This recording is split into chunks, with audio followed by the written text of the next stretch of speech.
Chapter 1: The River of No Return. The Danube River Frontier. Summer, 376 AD. Part 1: The Shadow in the East. The panic began in the Gothic lands, in what is now modern-day Ukraine and Romania. The Goths were a proud warrior people, tall, bearded, wielding long iron swords, who had lived in an uneasy peace with Rome for generations. But in the summer of 376 AD, their world ended. A rumor swept through their villages, carried by terrified riders on foaming horses. A new enemy had appeared from the rising sun. They were the Huns.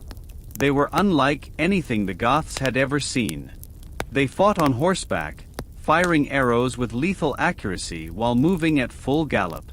They had scarred faces and lived in the saddle. They did not want land, they wanted submission and blood.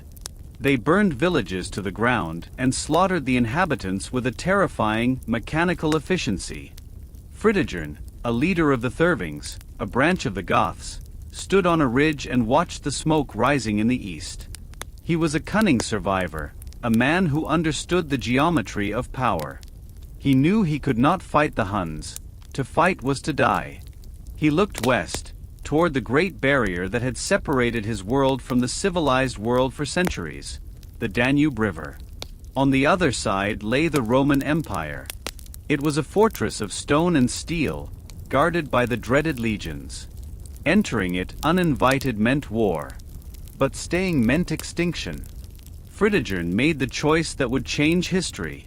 He ordered his people to pack their wagons. They would not invade Rome. They would beg to be let in. They would become the world's first massive political refugee crisis. Part 2: The Wall of Water. By late summer, the banks of the Danube were a scene of biblical desperation. 200,000 Goths, men, women, children, and the elderly, crowded the northern bank. The sheer scale of the migration was staggering. The line of wooden wagons stretched for miles, a city on wheels creaking under the weight of grain sacks, cooking pots, and terrified families. The air was filled with the lowing of cattle, the crying of infants, and the smell of unwashed bodies and wood smoke. They stood at the water's edge, looking across the wide gray currents of the Danube to the Roman watchtowers on the southern side. They were trapped. Behind them, the Huns were closing in. In front of them, the river was too deep to cross without boats. On the Roman side, the border guards watched in disbelief. Lupicinus, the Roman military commander of the Thracian frontier, stood on the ramparts of his fortress, squinting at the masses on the far bank. He had never seen so many barbarians in one place. He sent a message to the Emperor Valens, who was 1,000 miles away in Antioch, fighting the Persians. The message was urgent. The whole north is being poured out over us. What do we do? Valens saw an opportunity. He was short of soldiers. If he let the Goths in, he could draft the men into the Roman army and tax the rest. It seemed like a brilliant solution. He sent the order back, let them cross. But disarm them first. It was a standard Roman policy. But Valens underestimated the numbers, and he overestimated the honesty of his own officers. Part 3: The Crossing. The crossing of the Danube took days and was a chaotic, deadly affair. The Romans used every available boat, raft, and hollowed-out tree trunk to ferry the Goths across. The river was swollen from rains. Many rafts, overloaded with desperate families, capsized in the swift current. Thousands drowned, sucked under by the weight of their armor or their clothes, their bodies washing up downstream like driftwood. But the survivors kept coming. They washed up on the Roman bank, shivering, wet, and traumatized. They knelt and kissed the Roman soil, believing they were saved. They believed they had entered the land of law and order. But the disarmament order was ignored, for a price. Lupicinus and his fellow commander Maximus were deeply corrupt men. They saw the Goths not as new citizens, but as a gold mine. They offered a deal: you can keep your swords if you give us your gold, your silver, or your wives. The Goths, desperate to keep their dignity and their means of defense, paid the bribe. They handed over their heirlooms. They handed over their daughters to be used by the Roman officers. And they kept their weapons hidden in the wagons. The Romans had led a fully armed nation onto their soil, fueled by resentment and grief. Part 4. The Market of Flesh. Once the Goths were inside the empire, the Roman logistical system collapsed. There was no food prepared for 200,000 people. The promised grain shipments never arrived, or rather, they were stolen by the commanders to be sold for profit.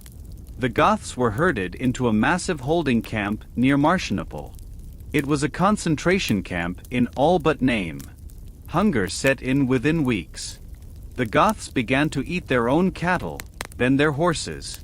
Then, Lupicinus unveiled his cruelest scheme. He closed the local markets to the Goths and opened a military market with extortionate prices. When the grain ran out, he offered a new trade, meat for slaves. But it wasn't beef or pork. The Romans rounded up stray dogs from the surrounding countryside. They offered the Goths one dead dog for every Gothic child sold into slavery. Fritigern watched with a stone face as his people were reduced to skeletons. He watched fathers weep as they handed over their sons to Roman slavers in exchange for a hunk of rotting dog meat to feed their starving wives. The humiliation was absolute. The Goths were a warrior culture, unused to bowing. The tension in the camp became palpable. Every Roman soldier who walked past a Gothic wagon was watched by 100 pairs of hateful eyes. The silence in the camp was not the silence of submission, it was the silence of a bowstring being pulled back to its breaking point. Part 5. The Banquet of Death. The explosion happened in the city of Marcianople.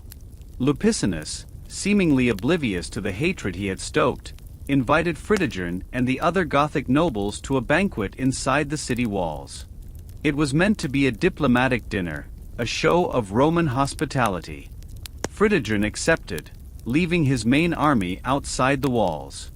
But while the leaders drank wine in the governor's palace, a riot broke out at the city gates. Starving Goths tried to buy food. Roman guards beat them back. The Goths drew their hidden swords. The guards were slaughtered.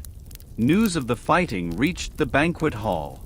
Lupicinus, realizing he was losing control, made a fatal error. He ordered his guards to execute the Gothic attendants waiting outside the dining room. Hearing the screams of his men, Fritigern stood up from the table. He did not draw a weapon. He used his wits. He told Lupicinus that if he was killed, the Gothic army outside would burn the city to the ground. He promised that if he was allowed to leave, he would calm his people. Lupicinus, a coward at heart, hesitated. He let Fritigern go. Fritigern walked out of the palace, stepped over the bodies of his attendants, and mounted his horse. He rode to the city gates where his starving, angry army was waiting. He didn't tell them to calm down. He told them what had happened. He told them of the dog meat. He told them of the treachery. He raised his sword and gave the order they had been waiting for. War. That night, the Goths did not sleep. They burned the Roman villas surrounding Marcianople. They raided the grain stores. They took back their children. The refugee crisis was over. The invasion had begun. The eagle had invited the wolf into its nest, and now the wolf was hungry. Chapter 2. The Day of the Barbarian. The Plains of Adrianople. August 9th, 378 AD. Part 1. The Jealous Emperor. By the summer of 378 AD, the Roman Empire was at war with itself. Not civil war, but a war of ego. Emperor Valens, a man of mediocre talent and immense insecurity, sat in his headquarters in the city of Adrianople, modern Edirne, Turkey, fuming. He had spent his entire reign in the shadow of his older brother, Valentinian, and now, after his brother's death, in the shadow of his young, charismatic nephew, Gratian, the Emperor of the West. News had just arrived that Gratian had won a glorious victory against the Alemanni tribes on the Rhine. The West was safe. Gratian was marching east to help his uncle crush the Goths, bringing fresh legions and brilliant generals. To a rational man, this was salvation. To Valens, it was an insult. He did not want to be saved by a boy. He wanted a triumph of his own. He wanted the Senate in Constantinople to chant his name. Roman intelligence scouts reported that the Gothic army, led by Fritigern, was camped nearby. They estimated the barbarian force at only 10,000 men. It was a fatal miscalculation. The scouts had only seen the Gothic infantry wagon circle. They had missed the heavy cavalry, which was out foraging miles away. Believing he had a numerical advantage, and desperate to win before his nephew arrived to share the glory, Valens made the decision that would doom the ancient world. He ordered his legions to march out of Adrianople at dawn. He was not just marching into battle. He was marching into a trap set by a commander who understood the terrain far better than he did. Part 2. The March of Thirst. The morning of August 9th broke hot and unforgiving. The sun beat down on the parched plains of Thrace, baking the clay soil until it cracked. The Roman army, 40,000 strong, the flower of the Eastern Field Army, marched 8 miles over rough terrain to reach the Gothic camp. It was a logistical nightmare. The soldiers were weighed down by 60 pounds of chainmail, shield, pilum, and rations. There was no water. By early afternoon, when the Gothic wagon circle finally came into view, the legions were already exhausted. Their throats were parched, their tunics soaked with sweat, and their morale fraying in the oppressive heat. Fritigern, watching from the safety of his wagon fort, a defensive ring of wagons known as a lager, knew exactly what condition the Romans were in. He was playing for time. He sent envoys to Valens, offering to negotiate peace. Valens, unsure, hesitated. While the diplomats talked, Fritigern gave a secret order. Gothic skirmishers crept into the dry grasslands upwind of the Roman lines and set fires. The wind drove the smoke directly into the faces of the Roman soldiers. Already thirsty and tired, the legionaries now found themselves choking on thick, acrid grass smoke. The sun turned into a red, hazy eye above them. They stood in formation for hours under the baking heat, sweating in their armor, while the Goths rested in the shade of their wagons. It was psychological warfare of the highest order. Fritigern wasn't just stalling, he was waiting for his cavalry to return. Part 3. The Black Storm. The battle started by accident. Around 2 p.m., a unit of Roman archers, their nerves shattered by the heat and the smoke, lost their discipline and launched an unauthorized attack on the Gothic lines. They were beaten back easily, but the truce was broken. The main Roman infantry began to surge forward, crashing into the Gothic shield wall. The fighting was brutal and chaotic, a grinding match of iron against wood. The Romans, despite their exhaustion, were pushing the Goths back toward their wagons. For a brief moment, it looked as if Valens might actually win his gamble. The Roman center was holding. The Goths were bending. Then, the ground began to shake. From the hills to the north, a dark shape emerged from the smoke. It was the Gruthungi cavalry, thousands of heavy horsemen led by the chieftains Elatheus and Saphrax. They had returned from their foraging trip just in time. They did not pause to organize. They slammed into the left flank of the Roman army like a thunderbolt. The impact was catastrophic. The Roman cavalry on the wing, caught unprepared, shattered and fled the field, leaving the infantry completely exposed. The Gothic horsemen wheeled around and smashed into the side and rear of the Roman foot soldiers. The trap snapped shut. Part 4. The Press of Bodies. What followed was not a battle. It was an industrial slaughter. The Roman army was encircled. The Gothic infantry pressed from the front, and the cavalry hammered from the rear. The legions were compressed into a space so tight that they lost their greatest advantage, their formation.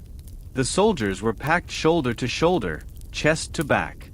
It became so crowded that men could not lift their arms to draw their swords. They stood helpless, pinned by the weight of their own comrades, as the Goths stabbed into the mass with long spears and lances. Ammianus Marcellinus, the historian who chronicled the disaster, described a scene of hellish confusion.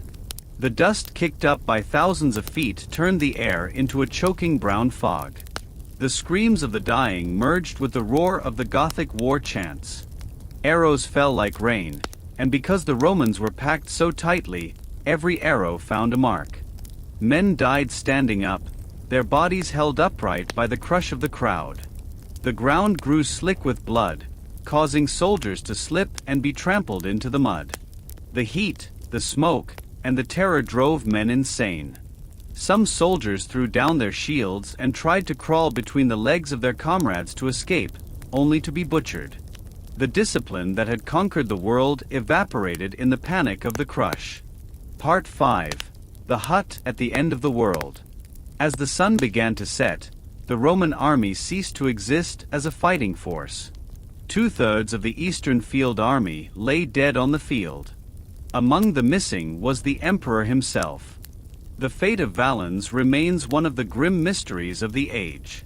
Some reports say he was struck by an arrow and died anonymously in the press of bodies, stripped of his purple cloak by looters who never knew they were robbing a Caesar. But the more persistent story is far more horrific. It is said that Valens, wounded and terrified, was carried by his bodyguards to a small, fortified farmhouse nearby to have his wounds dressed.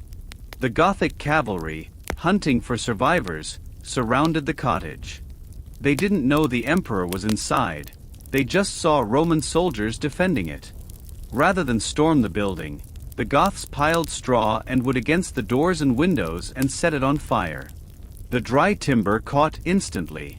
Emperor Valens, the ruler of the Eastern world, the man who claimed to be God's vice-regent on earth, burned to death in a peasant's shack, screaming in the dark, while barbarians laughed outside. His body was never found. Part 6. The Shattered Myth. The sun rose the next morning on a field of carnage that stunned even the Goths. Vultures circled in the thousands. 40,000 Roman soldiers lay dead. 35 tribunes were gone. The master of soldiers was dead. The emperor was dead. It was the worst defeat Rome had suffered since Cannae, 600 years earlier. But the strategic cost was far higher than the body count. Adrianople shattered the myth of Roman invincibility. For centuries, the tribes believed that Rome could not be beaten in open battle. Now they knew the truth. The legions were mortal. The eagle could be killed. The Goths did not leave after the battle, they stayed. They roamed freely through the Balkans, unable to take the walled cities but stripping the countryside bare. The empire was forced to sign a humiliating peace treaty, allowing the Goths to settle as an autonomous nation inside the imperial borders, armed and independent. The cancer had taken root. The Roman frontier system was broken forever, and the long, slow slide into the abyss had begun. Chapter 3. The Traitor and the Boy. Ravenna and the Italian Alps. 395 to 408 AD. Part 1. The Last Guardian. In the winter of 395 AD, the Emperor Theodosius the Great died in Milan, and with his last breath, the unity of the Roman Empire expired forever. He left the world to his two sons, dividing the map down the middle. To the east went Arcadius, 18 years old, ruled by a corrupt eunuch. To the west went Honorius, a dull-witted boy of 10, ruled by his pet chickens. But Theodosius knew his sons were incapable of holding back the darkness, so he appointed a guardian to watch over the west. His name was Flavius Stilicho. Stilicho was the most tragic figure of the late empire, a man of immense capability trapped in a world that hated him for his blood. He was a paradox, a devoted Roman patriot who was half Vandal. His father had been a barbarian cavalry officer, his mother was Roman. Stilicho was tall, imposing, and a brilliant tactician who had risen to the rank of Magister Militum, Master of Soldiers. He married the emperor's niece, Serena, binding himself to the imperial family. Yet, to the senators of Rome, sipping wine in their villas, he remained a dirty semi-barbarian. They needed his sword, but they despised his heritage. For 13 years, Stilicho would perform a Herculean juggling act, rushing from the Rhine to the Danube to Britain, stamping out fires, driven by a singular, blinding loyalty to a boy emperor who was unworthy of him. He was the only thing standing between civilization and the abyss, and his reward would be the executioner's block. Part 2. The King Without a Crown. While Stilicho tried to hold the center, a new threat coalesced in the Balkans. The Goths, settled inside the empire after Adrianople, were tired of being used as Rome's disposable cannon fodder. They had lost 10,000 men fighting for Theodosius in the civil wars, placed in the front lines to absorb the enemy's arrows. Now they wanted what they had been promised: land, gold, and respect. They chose a new leader, a 30-year-old nobleman named Alaric.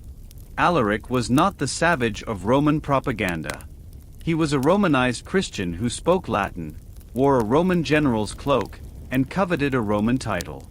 He didn't want to destroy the empire, he wanted a seat at the table. He wanted to be named Magister Militum of the East, a title that came with a salary to feed his people. When Constantinople refused him, Alaric didn't just raid, he revolted. He raised the Goths not as a refugee mob, but as a professional army. They marched through Greece, sacking Athens, sparing the Acropolis but stripping the city of its wealth, and burning Corinth. Alaric was sending a message: if you will not pay us as soldiers, you will pay us as enemies. He turned his eyes west, toward the rich, undefended heartland of Italy. Part 3. The Dance of Swords. The conflict that followed between Stilicho and Alaric was a strange, intimate war between two men who knew and respected each other. They were the two best generals of the age, circling like wolves. In 402 AD, Alaric invaded Italy. Stilicho, frantically stripping troops from the Rhine frontier, leaving Gaul dangerously exposed, rushed back to meet him. They clashed on Easter Sunday at Pollentia. It was a controversial battle.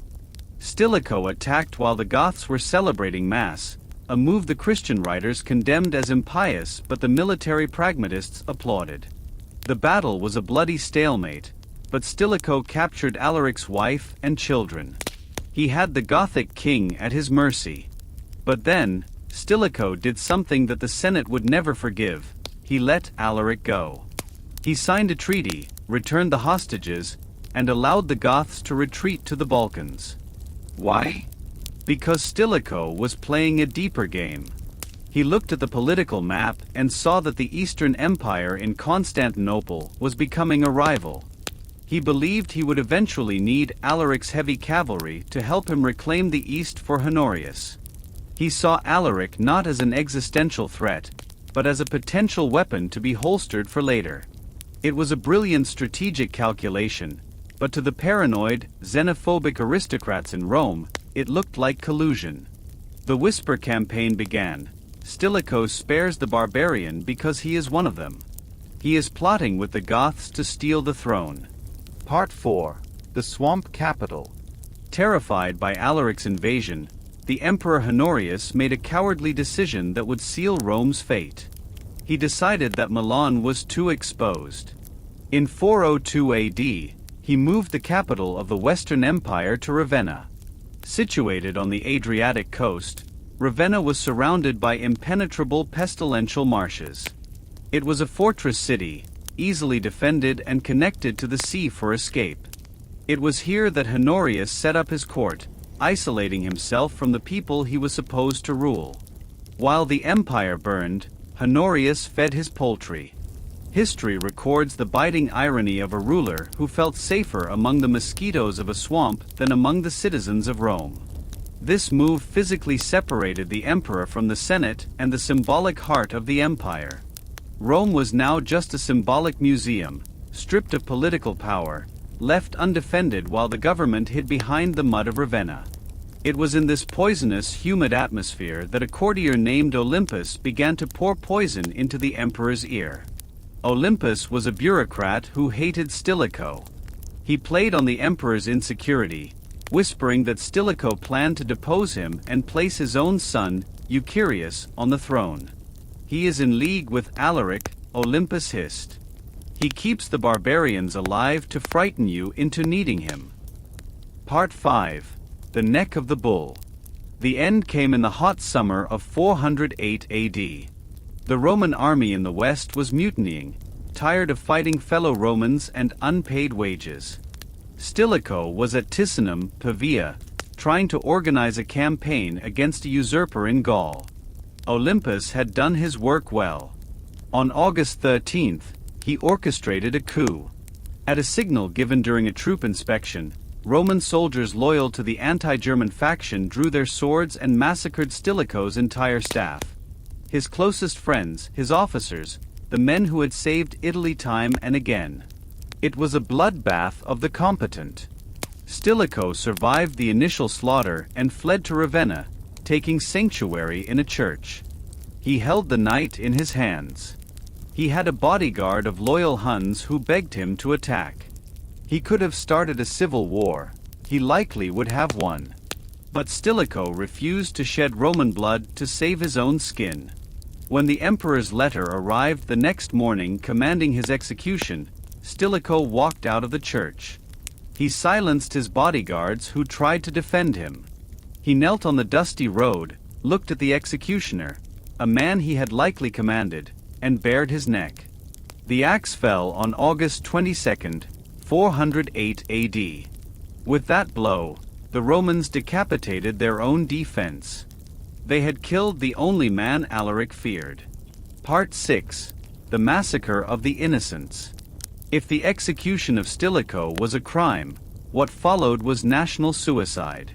Olympus and the anti-German party in Rome, drunk on their victory over the barbarian general, incited a pogrom. Throughout the cities of Italy, Roman mobs rose up and attacked the families of the barbarian auxiliaries who served in the Roman army. These were the wives and children of the 30,000 elite soldiers, Goths, Vandals, Huns, who formed the backbone of Rome's defense. Thousands of women and children were dragged from their homes and murdered in the streets, their bodies thrown into the Tiber or left to rot. The Roman soldiers, who were stationed in garrisons across Italy, heard the news that their families had been butchered by the very people they were sworn to protect. Their loyalty evaporated instantly.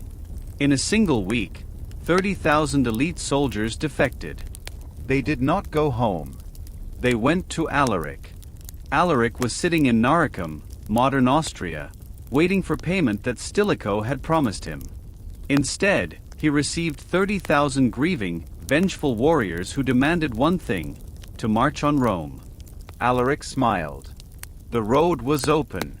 There was no Stilicho to stop him. There was no army to oppose him. He did not march to conquer, he marched to punish. For the first time in 800 years, an enemy army moved unopposed down the Italian peninsula, bypassing the swamp fortress of Ravenna, heading straight for the mother of the world. Chapter 4. The First Sack. Rome. 408 to 410 AD. Part 1. The Ring of Iron. In the late autumn of 408 AD, the citizens of Rome looked over the Aurelian walls and saw the impossible. For 800 years, since the days of Brennus and the Gauls, no foreign army had dared to camp within sight of the Seven Hills. The walls were symbols of invincibility, psychological barriers as much as physical ones. But now, the fields of Latium were teeming with ox-drawn wagons, skin tents, and thousands of cooking fires. Alaric did not attack the walls. He was too smart for that. He knew he lacked the siege engines to breach the massive brick fortifications. Instead, he attacked the stomach. He seized the port of Ostia, cutting off the grain shipments from Africa. He blocked the Tiber River. He seized the aqueducts. He simply drew a ring of iron around the city and sat down to wait. Inside, the population of 800,000 people, a population bloated by refugees and sustained by the dole, watched with a mixture of arrogance and confusion. They were Romans. They assumed the legions would arrive any day from Ravenna to sweep this rabble away. They did not know that the Emperor Honorius, safe in his swamp, had already written them off. Part 2. The City of Skeletons. By the winter of 409, the arrogance had evaporated, replaced by a primal desperation. The annona, the daily grain dole, failed. The bread lines turned into riots. First, the city ate the livestock. The pigs and chickens disappeared from the courtyards. Then, the Romans ate the animals of the arena. The lions, bears, and exotic ostriches, kept for the games, were slaughtered and butchered, their meat sold at extortionate prices on the black market. Then, the city ate the pets. The dogs and cats vanished from the alleys. Finally, the city began to eat itself. Zosimus, the historian, recounts horrors that strain credibility but were confirmed by the terrified letters of the time. People began to boil their old leather sandals to drink the broth. Famine madness set in.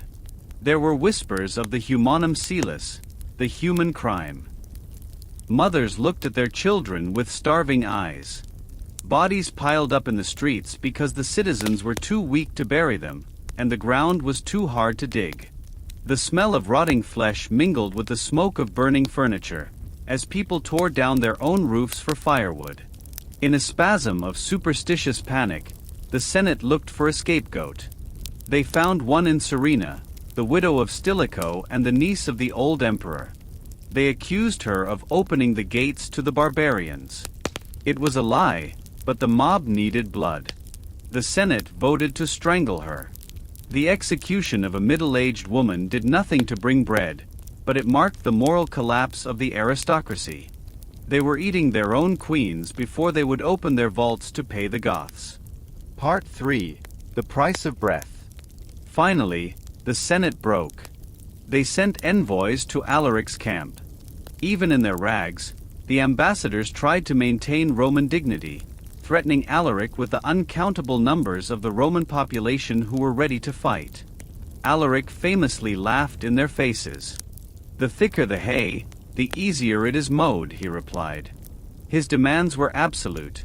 He wanted all the gold in the city, all the silver, all the movable property, and all the barbarian slaves liberated. "What then will you leave us?" the ambassadors asked, trembling.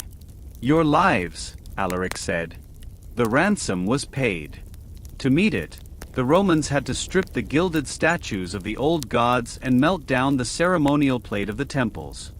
Alaric lifted the siege and withdrew to Tuscany, waiting for the Emperor Honorius to ratify a peace treaty that would give his people land. But Honorius, manipulated by Olympus, refused. He viewed any treaty as a humiliation. He sent reinforcements from the east, 10,000 elite soldiers, who were promptly ambushed and annihilated by Alaric.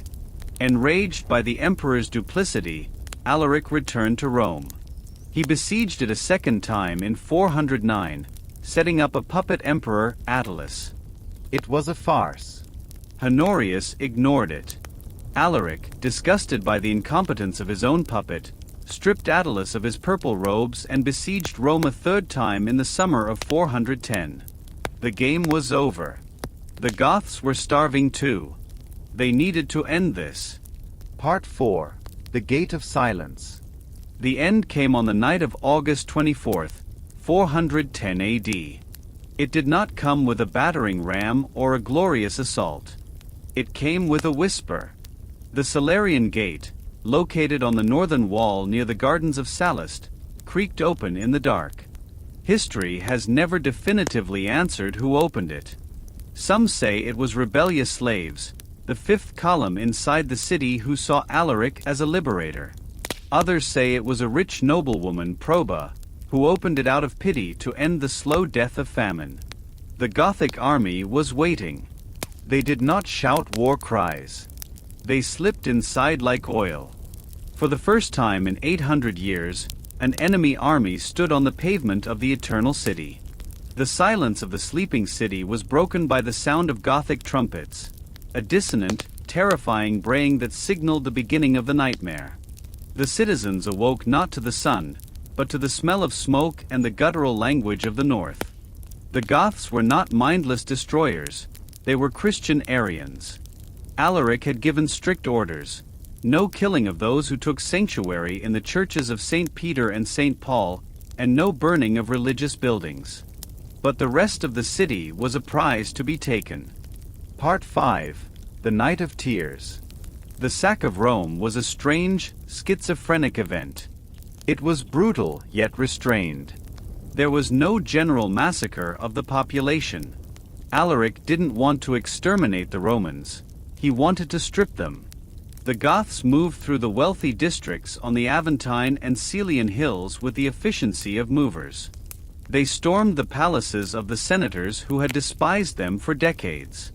They stripped the tapestries from the walls, the silver plate from the tables, and the silk robes from the wardrobes.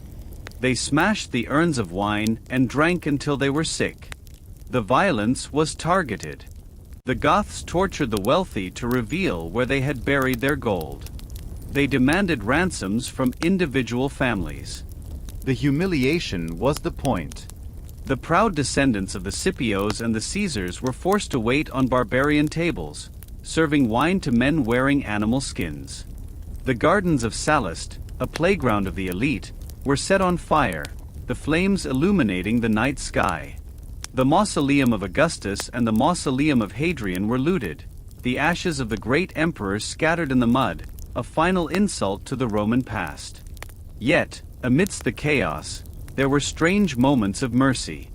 A Gothic warrior found an old nun in a house full of gold vessels. When she told him they belonged to the Apostle Peter, the warrior stopped. Awed by superstition, he not only left the gold but organized a procession, engaging other looters to help carry the vessels back to St. Peter's Basilica, marching through the burning city singing hymns while Romans watched in stunned silence. Part 6. The End of the World. Alaric stayed only 3 days.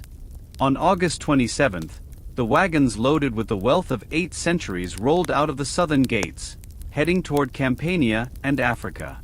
They left behind a city that was battered, humiliated, and poorer, but physically largely intact. The Forum still stood. The Colosseum still stood. But the soul of the city had been gutted. The psychological shockwave traveled faster than the Goths. In Bethlehem, the scholar Saint Jerome sat in his cave, weeping as he wrote his commentary on Ezekiel. The bright light of all the world was put out, he wrote, his ink blotting with tears. The Roman Empire is decapitated. The whole world has perished in one city. Refugees fled across the Mediterranean to Carthage, Syria, and Constantinople. They were the former masters of the universe, now beggars sleeping on the steps of foreign churches, telling stories of the night the sky fell. The sack of 410 did not destroy the Roman Empire politically. It would limp on in the West for another 66 years, but it broke the spell. The illusion of invincibility was gone. The barbarians knew the secret now. Rome was just a city of brick and bone, and it could bleed like any other. Chapter 5. The Funeral of a King. Calabria and the Road North. Late 410 to 412 AD. Part 1. The Gods of the South. After the 3 days of fire and looting in Rome, Alaric did not linger in the ruins. He knew that gold could not be eaten, and his people, nearly 40,000 warriors plus their wives and children, were still hungry. The sack of Rome had been a statement of rage, but it had not solved their logistical crisis. The grain silos of the city were empty. So, in the autumn of 410 AD, Alaric turned his vast, slow-moving caravan south, marching down the Appian Way toward the toe of Italy. His target was Sicily, and beyond that, the rich grain fields of Roman Africa, modern Tunisia. If he could seize Africa, he could hold the empire by the throat, controlling the food supply of the entire Mediterranean. The Goths moved like a locust swarm through the lush, volcanic soil of Campania, stripping the villas of Nola and Capua, leaving a trail of smoke that drifted over the Bay of Naples. But the gods of Rome, who had been silent during the sack of their capital, seemed to wake up when the Goths reached the Straits of Messina. Alaric assembled a fleet of requisitioned ships to ferry his army across the narrow, treacherous strip of water separating Italy from Sicily. The Goths were men of the forests and the steppes. They were not sailors. As the first wave of ships launched, a violent, sudden storm erupted from the Tyrrhenian Sea. The winds howled through the straits, smashing the Gothic fleet against the rocks. Hundreds of warriors drowned in their heavy armor, their bodies washing up on the beaches of Reggio Calabria. It was a crushing blow. Alaric, standing on the shore, realized that the sea was an enemy he could not defeat with a sword. He ordered the retreat north. But before the army could move, a new enemy struck. In the sweltering, mosquito-infested marshes of Calabria, the king of the Goths fell ill. It was likely malaria, the silent killer of the south. Within days, the man who had broken the inviolability of Rome was burning with fever, delirium replacing his tactical genius. He died quickly, leaving his people stranded at the edge of the world, leaderless and terrified. Part 2. The River of Silence. The Goths were terrified that the Romans would find Alaric's grave. They knew that if the legions ever discovered the body of the man who had humiliated them, they would desecrate it, dig it up, scatter the bones, and erase his memory.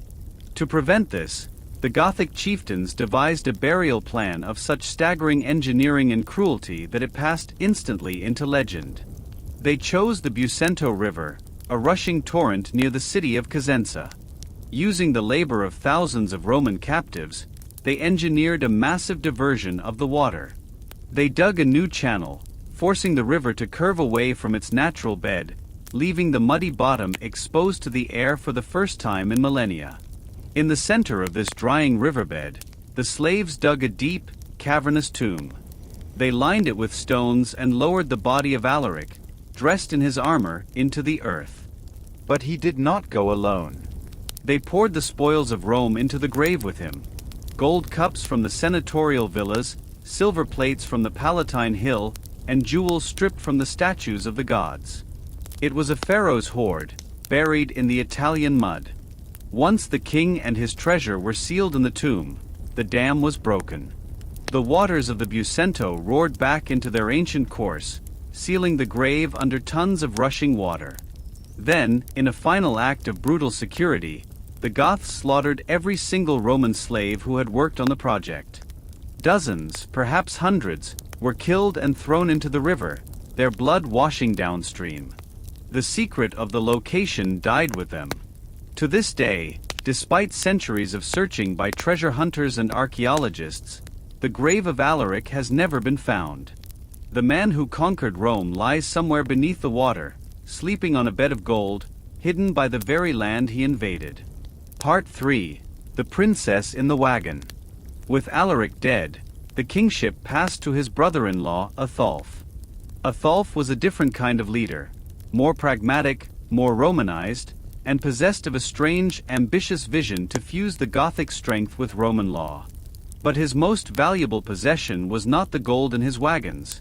It was the woman sitting in the royal carriage. Galla Placidia was the 20-year-old half-sister of the Emperor Honorius and the daughter of Theodosius the Great. She had been captured during the sack of Rome, plucked from her palace on the Pincian Hill and thrown into the barbarian baggage train. For a Roman princess raised in the silken seclusion of Constantinople and Ravenna, the life of a hostage was a sensory nightmare.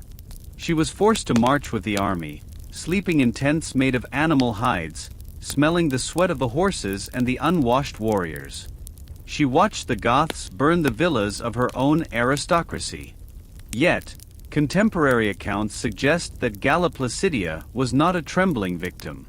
She was a woman of iron will, possessed of the famous Theodosian temper. She refused to cower. She walked with her head high, demanding the respect due to an Augusta. And strangely, she got it. Atholf did not treat her as a concubine, he treated her as a trophy of immense political value. He realized that this woman was his key to legitimacy. If he could win her, not force her but win her, he would no longer be a barbarian warlord, he would be a member of the imperial family. Part 4. The Stockholm Syndrome of Empire. As the Gothic army slowly marched north out of Italy, leaving the ruined south behind to head for Gaul, modern France, a complex psychological drama unfolded between the captor and the captive. Atholf began to court Galla Placidia. He spoke to her in Latin. He asked her about Roman law and poetry. He protected her from the rougher elements of his own army. He famously told her that his life's dream had changed. At first I wanted to erase the name of Rome and turn all Roman territory into a Gothic empire. But I have realized that the Goths are too lawless to rule without laws. Therefore, I seek to use Gothic strength to restore the Roman name. It was a seductive pitch. Galla Placidia, abandoned by her cowardly brother Honorius, who had made no effort to ransom her, began to see Atholf not as a jailer, but as a protector. He was strong where her brother was weak. He was present where her brother was absent. In one of history's most fascinating cases of political Stockholm syndrome, the Roman princess began to fall in love with the barbarian king. She saw in him the potential for a new kind of world, a hybrid world. As the wagons creaked over the Alps into Gaul, she was no longer just a hostage, she was becoming a partner. She sat by his side, advising him on Roman politics, shaping his strategy. The woman who had been stolen from the wreckage of Rome was preparing to become the queen of the Goths, setting the stage for a wedding that would shock the world and briefly unite the eagle and the wolf. Part 5. The Wedding at Narbonne. The transformation culminated in January 414 AD, in the city of Narbonne in southern Gaul. In a ceremony that stunned the Roman world, Atholf married Galla Placidia. It was not a barbarian rite in a forest, it was a full Roman wedding held in the home of a wealthy senator. Galla Placidia sat on a couch of gold, dressed in Roman silks. Atholf, the Gothic warrior, set aside his furs and wore the toga and cloak of a Roman general. The symbolism was deliberate and overwhelming. 50 beautiful young men, dressed in silk, knelt before the couple, each holding 2 plates, one filled with gold, the other with precious gems. These were the spoils of the sack of Rome, now being returned to the emperor's sister as a wedding gift. The loot of the city was serving as the dowry for its renewal. The marriage hymn was sung, celebrating the union of Goth and Roman. For a brief, shimmering moment, it looked as if the fall of Rome might be arrested, that a new vigor could be injected into the dying veins of the empire. But the tragedy of the 5th century was that hope was always an illusion. The happy couple had enemies on both sides, Roman generals who hated the barbarian upstart, and Gothic traditionalists who hated their Romanized king. The knives were already being sharpened in the shadows of the wedding feast. Chapter 6. The Scourge of God. The Hungarian Plain and the Fields of Gaul. 434 to 451 AD. Part 1. The Wooden Palace. By the mid-5th century, the center of gravity in Europe had shifted.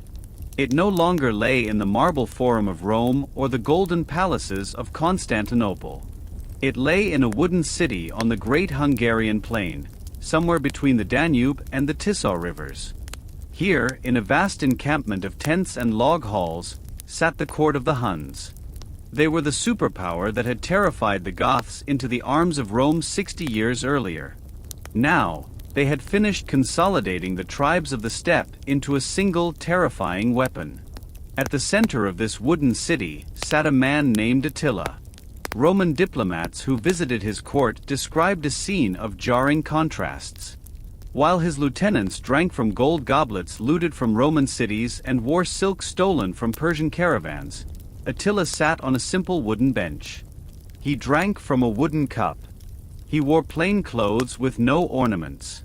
He was a small man with a broad chest, a flat nose, and a thin beard sprinkled with gray. But his eyes were terrifying, small, deep-set, and constantly moving, scanning the room with the predatory intelligence of a wolf. He did not rule by law, he ruled by fear. In 445 AD, he had cemented his power by murdering his own brother Bleda during a hunting trip. Now, as the sole king of the Huns, he possessed an army of hundreds of thousands of horse archers who believed he wielded the sword of Mars, a legendary weapon said to grant invincibility. To the Christians of the dying empire, he was not a man, he was Flagellum Dei, the scourge of God, sent to punish the world for its sins. Part 2. The Gold of Fear. For years, Attila treated the Roman Empire not as an enemy to be conquered, but as a cow to be milked. He turned extortion into a state industry. He focused first on the Eastern Empire in Constantinople. The Emperor Theodosius II, a weak scholar who spent his time painting and collecting religious relics, was terrified of the Huns. Every time Attila rattled his saber on the Danube frontier, Theodosius opened the treasury. In 443 AD, the annual tribute paid to the Huns was set at 2,100 pounds of gold. By 447 AD, after Attila smashed the Eastern Roman armies and rode all the way to the walls of Constantinople, which he could not breach due to their massive triple fortifications, the tribute was raised to 6,000 pounds of gold.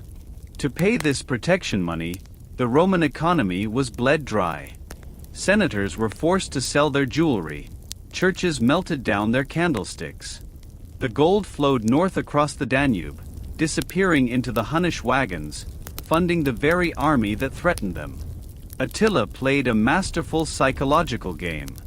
He would send envoys to Constantinople demanding absurd things, the return of fugitives, higher status for his ambassadors, just to watch the Romans squirm. He kept the East paralyzed with terror, leaving him free to turn his gaze toward the ultimate prize, the weakening West. Part 3. The Ring and the Proposal.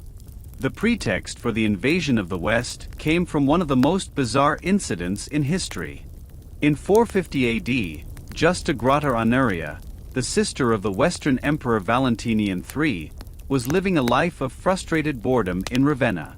She was a fiery, ambitious woman, furious that her brother had refused to let her marry, fearing a rival claimant to the throne. In a fit of reckless desperation, Honoria did the unthinkable. She wrote a letter to Attila, the enemy of her people, asking him to save her from an arranged marriage to a boring Roman senator. She enclosed her signet ring as proof of her identity. Attila, sitting in his wooden hall, held the ring in his calloused hand. He chose to interpret this plea for help as a marriage proposal. And if he was to marry a Roman princess, he reasoned, he was entitled to a dowry. He sent a message to Rome demanding half of the Western Empire as his rightful wedding gift. When the Emperor Valentinian III refused, and almost executed his sister for treason, stopping only because their mother begged for her life, Attila had his casus belli. He declared he was coming to claim his bride. In the spring of 451 AD, the Hunnish horde crossed the Rhine. They were not alone. They had absorbed the Ostrogoths, the Gepids, and the Burgundians. It was a rolling avalanche of nations, 500,000 strong, heading for Gaul. Part 4. The Last Roman. Standing between Attila and the Atlantic Ocean was one man, Flavius Aetius. History calls him the last of the Romans. He was the magister militum of the West, the successor to Stilicho, and the only man in the empire who truly understood the Huns. As a boy, Aetius had been sent to the Huns as a hostage. He had grown up in their tents, learned their language, and ridden with their kings. He and Attila had known each other as young men. They were mirror images, two supreme pragmatists who respected nothing but strength. Aetius knew he could not defeat Attila with Roman troops alone. The legions of old were gone, replaced by tired garrisons and unreliable mercenaries. To save Gaul, Aetius had to do the impossible. He had to build a coalition of Rome's enemies. He rode to the court of the Visigoths, who had sacked Rome 40 years earlier and were now settled in southern France. He pleaded with their king Theodoric I. "If you do not fight with us today," Aetius argued, "Attila will eat you tomorrow." It was a desperate diplomatic dance. Aetius managed to stitch together an army of Romans, Visigoths, Franks, and Alans, tribes that hated each other, united only by their sheer terror of the Huns. They marched north to meet the scourge. Part 5. The Field of Blood. The collision happened in late June, 451 AD, on the Catalonian plains, near modern Chalons and Champagne. It was one of the largest and most chaotic battles in human history. The sheer scale of the combatants defied the tactics of the day. It was not a chess match, it was a mosh pit of slaughter that stretched for miles. Attila, usually cautious, was nervous. His soothsayers had examined the entrails of a sheep and predicted disaster for the Huns, but also that the enemy commander would die. Hoping this meant Aetius, Attila ordered the attack in the late afternoon, hoping darkness would cover a retreat if things went wrong. The battle opened with a massive cavalry clash over a strategic ridge. Theodoric, the elderly king of the Visigoths, led his men into the fray and was knocked from his horse. In the confusion, he was trampled to death by his own cavalry, a grim fulfillment of the prophecy. But his son Thorismund, seeing his father die, went into a berserker rage. The Visigoths did not break, they surged. Night fell, but the killing didn't stop. The sky was lit by the fires of burning wagons. Aetius, separated from his bodyguard in the dark, spent the night wandering through the battlefield, unsure if he had won or lost, listening to the screams of the wounded in a dozen languages. The historian Jordanes wrote that a stream running through the plain was swollen high with blood, so that wounded men drinking from it swallowed the gore of their comrades. Part 6. The Funeral Pyre. When the sun rose, the magnitude of the carnage was revealed. Tens of thousands lay dead. But the Huns had been stopped. The Visigothic cavalry had broken the Hunnish flank. Attila had retreated to his wagon lager. For the first time in his life, the scourge of God was trapped. Inside the camp, Attila prepared for the end. He ordered a massive pyre to be built from the wooden saddles of his cavalry. He placed his wives and his gold on top of it. He stood there, torch in hand, determined to burn himself alive rather than be taken prisoner to be paraded in a Roman triumph. He waited for the Roman assault. But the assault never came. Aetius, looking at the trapped Huns, made a cold, calculated decision. He feared that if he destroyed the Huns completely, the Visigoths would become too powerful and would sweep Rome away. He needed the Huns to survive as a counterweight to the Germans. So, Aetius convinced the new Visigothic king Thorismund to return home to secure his crown. The coalition army melted away. Attila, stunned by his reprieve, watched the Romans withdraw. He was defeated, bleeding but alive. He turned his wagons east and retreated back to the Danube. But he was not finished. The wedding was not cancelled. The following year, he would bypass Gaul and head straight for the heart of the empire. He was going to Italy. Chapter 7. The Last Gasp. Italy and the Mediterranean. 452 to 476 AD. Part 1. The Lagoon of Fear. In the spring of 452 AD, the nightmare returned. Attila, having licked his wounds from the fields of Gaul, crossed the Alps not with a raiding party, but with a nation. He descended into northern Italy with a fury that suggested he was trying to erase the very concept of civilization. His first target was Aquileia, one of the greatest cities of the Roman world, a metropolis of commerce at the head of the Adriatic. Attila didn't just sack it, he obliterated it. The devastation was so absolute that a century later, visitors could not even find the foundations of the buildings. The city was pulverized into dust. The terror sparked by the destruction of Aquileia created a strange historical side effect. Thousands of Roman refugees, terrified of the Hunnish horsemen who dominated the open plains, fled into the only terrain where horses could not follow, the salt marshes and mudflats of the Adriatic lagoons. They drove wooden piles into the mud, built shack-like shelters on low islands, and learned to live on fish and rainwater. It was a miserable, desperate existence, but it was safe. These terrified refugees did not know it then, but in their flight from Attila, they were laying the first stones of a new power. From the mud of their fear would rise the serene Republic of Venice. Part 2: The Old Man and the River. The road to Rome lay open. Aetius, the general who had stopped Attila in Gaul, had no army left. The legions were exhausted, the treasury empty. The Emperor Valentinian III cowered in Ravenna, packing his bags to flee to Constantinople. In this vacuum of power, the Romans played their last, strangest card. They sent an embassy to Attila's camp on the banks of the Mincio River. It was not led by a general or a senator, but by an old man in white robes, Pope Leo I. The meeting between the scourge of God and the Bishop of Rome is shrouded in myth. Church legend says that St. Peter and St. Paul appeared in the sky with flaming swords, terrifying the Hun. The reality was likely far grimmer and more logistical. Attila's army was rotting from the inside. Dysentery and malaria, the ancient guardians of Italy, were sweeping through his camp. Famine was raging in the countryside. And word had arrived that the Eastern Roman Emperor was attacking the Hunnish homeland while Attila was away. Pope Leo likely offered a massive bribe of gold and pointed out these hard truths. But the optics were undeniable. The king of the Huns listened to the priest and ordered his army to turn back. Attila rode north, leaving Rome untouched, only to die months later in his own bed, choking on his own blood during a drunken wedding feast. The Hunnish Empire evaporated overnight, but it left behind a Rome that had learned a fatal lesson. The emperor could not save them, but the church could.